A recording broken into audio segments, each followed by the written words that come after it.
Episode 46. The hobby is not a casino. Bonus.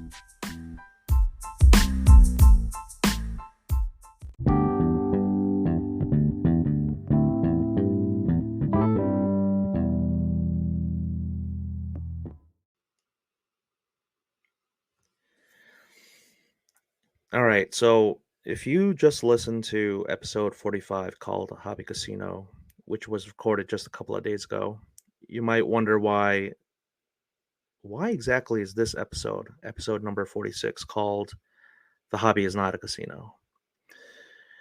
All right, so I had a day or two to gather my thoughts after recording episode 45, and I did receive some positive feedback, no negative feedback, which I was kind of surprised about, which is nice though, but it also means maybe I blocked too many people.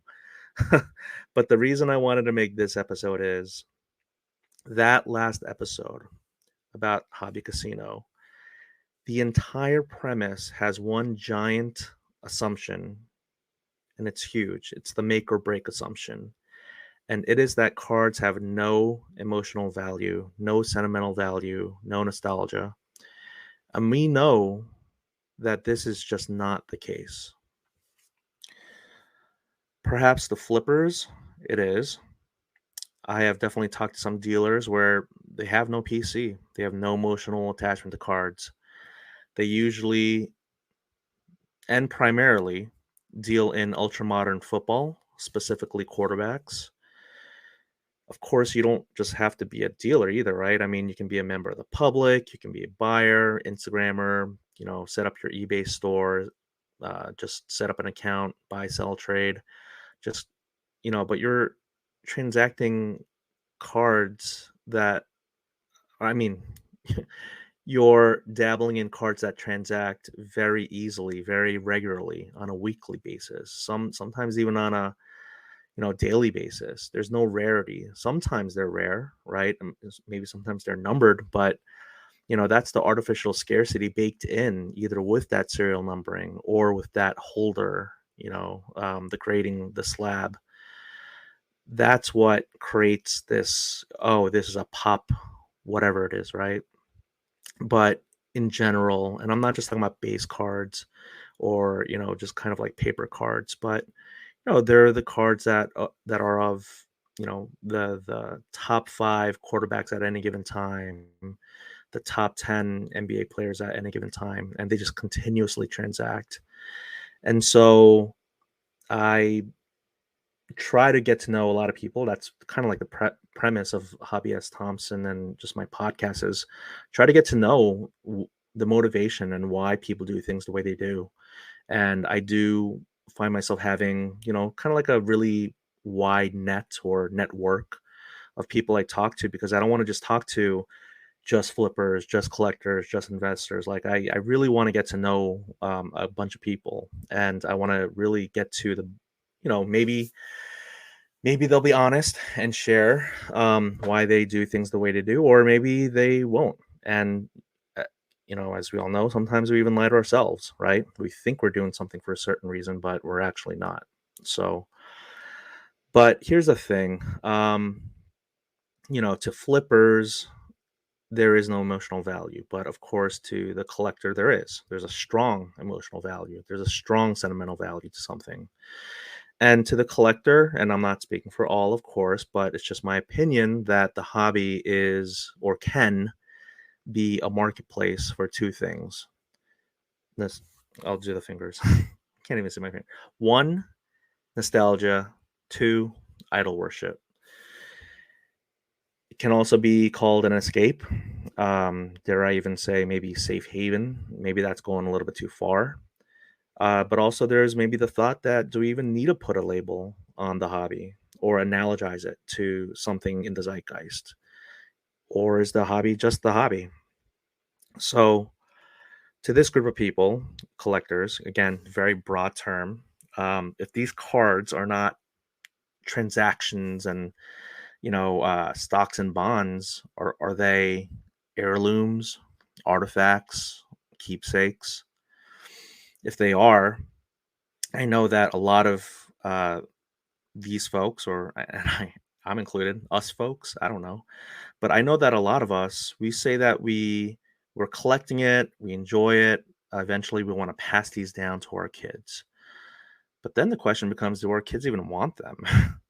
you know, um, a lot of us who, if you're lucky enough to, still have your parents, but we all, if you have parents who are aging, the things we know this very well, the things that give them joy, they don't give us joy. So, just using a very general example, and I'm not talking about anyone in my family, but the grandmother who collects Christmas tchotchkes, ceramics, glass, and this lady loves her collection, right? I mean, just intensely. She puts it behind a glass display case on top of a wooden cabinet, sprays pledge on it, dusts it on a regular basis with a feather duster, and she passes. And then her children or child, they have to figure out what to do with this, right? Would they even know where to start? Would they even keep it? So when a card is purchased by a true, you know, not even great labels, true or pure collector for their PC, it's said that it goes into its forever home. But I'm also reminded of that Outcast song. I'm sorry, Miss Jackson. Well, but not that part, not the part where it goes like, "I'm sorry, Miss Jackson. Ooh, I am for real." Okay, you did not come here to listen to me sing, but it's that part with the owl where it's like forever, ever, ever, ever. And when I say owl, it's in the music video. I found it recently when I was searching for some content. But you'd like to think that it's in its forever home, but we also know that circumstances can happen, and that collector might have to sell that card. But otherwise, uh, to for the lack of a better term, that collector has collected, right? That's what they did. That's what they came to do, and they did it. They collected, and as we all know, it's never enough. Once you get that, you're off to collect some more. So the question becomes why? Um, what are we collecting? There's that saying. I don't know how prevalent it is that we're collecting ourselves. Um, but if you're an older collector who came back into the hobby, or maybe never left at all, that player collecting, right? I mean, maybe likely they don't even play anymore, but they represented something to you when you were younger. You idolized them during their playing days when you were younger, and when you were recreating their moves and just pantomiming them against nobody, just playing against essentially your own shadow. And I guess that's a very like he got game, Jesus Shuttleworth. I don't know, although he had his dad there just riding him and pushing him. But just kind of like, oh no, it was Denzel's character who was doing it to himself. That's what I mean. Yeah, just going against himself in the dark and just some random outdoor court with some lights on. Then you have the younger collectors. Let's say they are true collectors. Not these. I like to call them the boss babies, which no one's giving me a lot of grief about. Which again, that's totally fine. But there are these boss babies carrying around their Zion cases bigger than their heads. And these aren't. So I'm not talking about them. I'm also not talking about the kids who are doing the trade up challenge and trying to get one over another kid, buy something from one dealer and tries to flip it to another dealer, which again, you don't even have to be a kid. You can be an adult doing that. But, just let's call it the young, true or pure collector, collecting a current playing day player, right? I wonder, will they still keep their cards close to their heart and cherish them, or will they grow up and toss them like Andy in Toy Story 3, like Andy did with Woody and Buzz Lightyear, right? There he is going off to college, and there's that classic meme that I keep thinking about a lot, not just recently, but in the past too. But it's that he's looking down as those two toys are falling down to the ground, and it says like, "I don't want to play with you anymore." And it's like, oh man. And of course the internet has to ruin it. um what time am I at here right now? 10 minutes. Let me take a break. I need to gather my thoughts again. All right. So this idea that the hobby is not a casino if cards have more than just monetary value. I wanted to take this idea of breaking wax being a gamble and being like slots for a moment, okay? Because just trying to apply this collector's lens. I think a lot of people like to think of it as you're breaking wax, it's a gamble. I don't even like the term or acronym ROI, because what are you really trying to get a return on? It's that the investment, return on investment on wax. Like, to me, it just doesn't make a lot of sense unless it's sealed wax, I guess. But let's say you're, a collector and you're getting into breaks to hit the chase card, the case hit, or the big whatever, the big Kahuna, only to then want to immediately sell the card or maybe create and flip the card. You're putting money into the machine. You're seeing the numbers go up. You keep putting the machine money into the machine, right? You're just feeding the slot machine over and over and over again. If that's the case, I totally get it. Breaking wax, being like slots, that analogy totally makes sense to me. But let's say you're a player or team collector. You get into a break. You just buy the teams you want or the team you want, and you hit cards for your PC. I find it hard to analogize this to playing slots because you're not planning to cash out. You're not planning to sell. You might grade the card, you might not. But the important thing is that card is never hitting the secondary market. And if that's the case, how is that gambling? And how is the hobby a casino? So that's the premise of, I guess, this episode, which is, contrasts with the episode before this. But the thing also, and maybe I'm going to go on a tangent here, and I don't even know how long I'm going to go on this episode, but because I think I said most of what I wanted to say, but I have some other talking points here. The thing about collectors, and this is very much a stereotype I admit, because anytime you just label a group of people, right, it's not going to apply to everyone. But the collectors, in my opinion, they're I do think that they outnumber the flippers and the investors. They're the silent majority. They're usually the quieter ones, or maybe the quiet ones. And we all know the saying, you got to watch out for the quiet ones because they're always watching, right? They're always consuming, and they're probably consuming this content.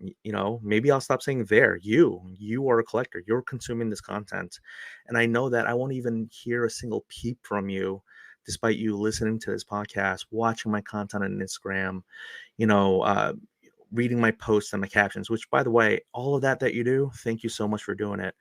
You might even throw me a like or two on occasion, maybe sometimes on accident, because you're trying to scroll down your feed. But the thing that remains is that you likely are a quiet collector. You're not a content creator, you're just a content consumer. So you came into the hobby quietly. Maybe you made a social media account. I mean, likely if you're listening to this podcast, you have made a social media account. And as we all know, there are so many collectors who don't have any social media presence, and there are some monster collections that are just hiding. It's almost like the tip of the iceberg and like the Titanic. We don't see this massive amount of cards that are just sitting in people's basements. Shout out to Kimmy NG143 who started revealing just this monster collection that just made everyone's jaw drop, especially if you collect pre-Panini basketball. But let's say you are a quiet collector. You don't show your face. You just take pictures of your cards and you're content. You're not making outwards facing content, but again, you're content, which is funny. Content. Okay, so here's the thing. A year ago, that was me too. I just took pictures of my cards literally on the floor on a table. Didn't have a good light setup. Didn't have much of anything. It's almost like when you play this role playing game, an RPG, right? You have just like the wooden sword and the wooden shield, and then you start battling monsters and you get some XP, you get some gold, and you start leveling up. For me, leveling up, guess you could say that about collections, but also just knowledge, experience. And, in the beginning, just like a lot of you, it's you're almost taking pictures of your cards, almost like a digital catalog, so you can carry it around in your phone and just look at them once in a while. But then my I don't even know when it was. I mean, I know there are some flashpoints where I've mentioned some people coming into my life and encouraging me to do some more and all that, but my content started to evolve, started to change. Some people might argue it was for the worse, but whatever, to each their own. But here's the thing, like, just because I like to create content and outwards facing content where I show my face doesn't I don't think it removes the collector's label. I again, just kind of going on a tangent here, but I think we can be many things at the same time, right? Wear our many hats and all that. That's why I love that one picture of me just wearing a ton of hats because I just I was super happy.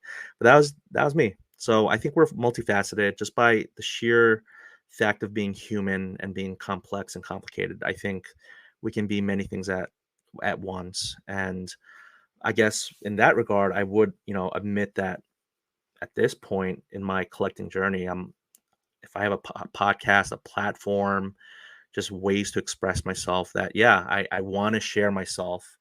Um, Hopefully it resonates with people. And, I don't know. Sometimes I wonder why I even do this, but I would admit this. I am a loud collector. I do not like to hold opinions to myself.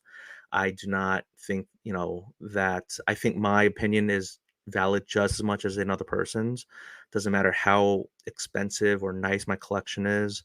I think some people certainly want to know the bona fides and, what have you done to cut your teeth and why should we listen to you or trust you? You don't have to listen to me. You don't have to trust me. I don't know. I just know that the people who do like me, and um, that's enough for me, I guess. But I here's the reason I bring up the loud and quiet collectors. I really do believe that we need loud collectors to grow the hobby because people just taking pictures of their cards on the floor, on the table, in a light box, which by the way, I don't even have a light box still. I don't even have a custom mat. I don't have stickers. I go to these trade nights and people are like, "Oh, let me get your, a sticker for a sticker." And I'm like, "I don't have any of that stuff. I may in the future, but there's something that I still don't have." But when it comes to people just taking pictures of their cards, and we call them the pure collector, the true collector. They're really just kind of showing off, and I don't mean that in a bad way or a mean way, but they're showing off or displaying their collection because they're proud, right? They're proud of their cards and they want to show it to, and let's admit, if you're putting it out on Instagram or social media, you're seeking people to, you're seeking external validation. So, this whole like, oh, only uh not loud collectors because people don't say that right now, but these content creators and influencers, they just want clout and you're just chasing clout. I think we're all chasing something. It's just that some of us are more willing to admit that than others. But when it comes to the quiet collector who's just taking pictures of their collections, i I mean, I'll argue that it's not even really content, especially, and here's the thing. I mean, if you have pictures and you have words and you're creating a narrative and a story, I think that's content. But I think you, the listener, and I know very well that there are some huge accounts that have huge collections and they'll post cards and there's nothing behind the picture. There's no captions, there's no story, there's no context, and it gets like 500 likes, 1,000 likes, because they already have a really baked in, like, huge follower base. But there's no comments, there's no engagement. There's just fire emojis in the comments. Just, fire, fire, fire, fire, fire, fire. You know? I mean, is that even content in this day and age? I mean, maybe in the past it was, but I'm just kind of thinking out loud, like, does that grow the hobby? Just putting up a picture and just being like, look at this really expensive card. I don't know. I think that, there's room for everyone. And it's not me casting any criticism or judgment or blame, but I think that there is this strange collector versus non-collector, almost like the Sharks and the Jets and the East and the East Coast, West Coast rap battles. And do we even need that? Like, I think there's room for all of us. I mean, I like to think so. But yeah, I really went on tangent, didn't I? Just went really down a rabbit hole. All right, let me see. Uh, I mean, I really think that this particular idea or subject about the quiet collector versus the loud collector, because let's face it, the flipper versus collector argument or debate or topic has been, I've consumed a lot of it, but I really think that, again, just putting this general label of collector on this entire base that doesn't transact, that doesn't do a lot of selling and trading, maybe they do a lot of buying. It's not a monolith, and I want to maybe explore that some more. I don't think it's going to be in this episode, but I also wanted to say that people who are quietly entering the hobby, they're also quietly leaving the hobby. And it's not just flippers and investors who are leaving the hobby, but there are some collectors. Again, I don't know what the percentage is and the raw numbers or the percentage numbers, but they came in for nostalgia's sake during the pandemic. And they're their social media accounts, they were once active, they used to post, now they've completely stopped. And they used to engage in comment sections, and now they don't log into Instagram anymore.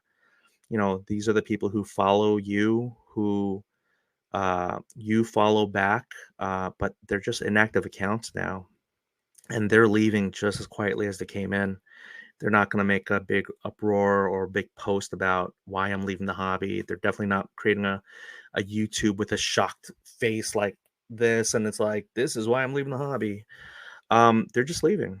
And maybe these folks will come back years later. Maybe they'll revisit their, toys, their Woodies and Buzz Lightyears with another generation, so that they maybe try to connect the past with the present and the present with the future and all that stuff. But maybe they won't either. So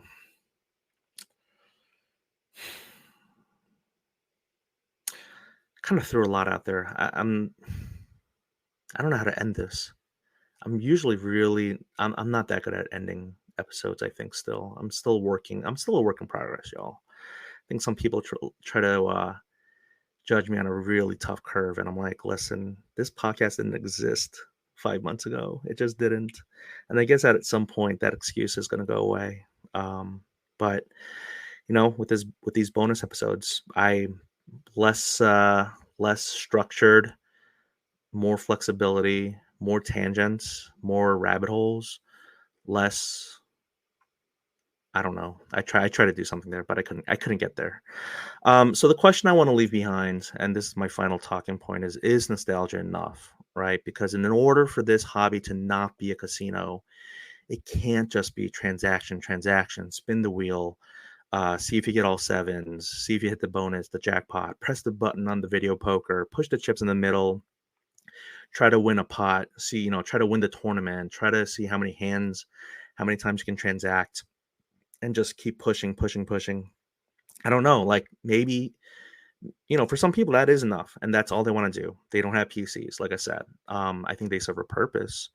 But in order for the hobby to not be a casino, I think there has to be some heart behind the transaction, the the card, wanting the card, keeping the card. Um, that's just my opinion. I don't know. But I want to know what all of you think. I Some of you are not at all shy in reaching out to me. Some of you may still be, and that's fine. And if you just want to consume and listen, thank you for the download. Thank you for the listen. But again, I keep saying, so long as you come civilly, respectfully, not even professionally, just cordially, I'm willing to engage and converse with anyone, and some of you definitely know that. So uh, I will end this by saying, let's, thank you so much, international listeners, etc. Y'all are awesome. I'm hitting some cool milestones on the podcast that I'll probably talk about in another time. But let's not forget the most important conventional wisdom is that, and again, this assumes if the hobby is a casino, but it's that the house always wins. So thank you for listening to, what is this, episode 46. The hobby is not a casino. Who knows what episode 47 is going to be? Maybe it's back to the hobby is casino. I don't know. Anything's possible, just like Kevin Garnett said. So, all right.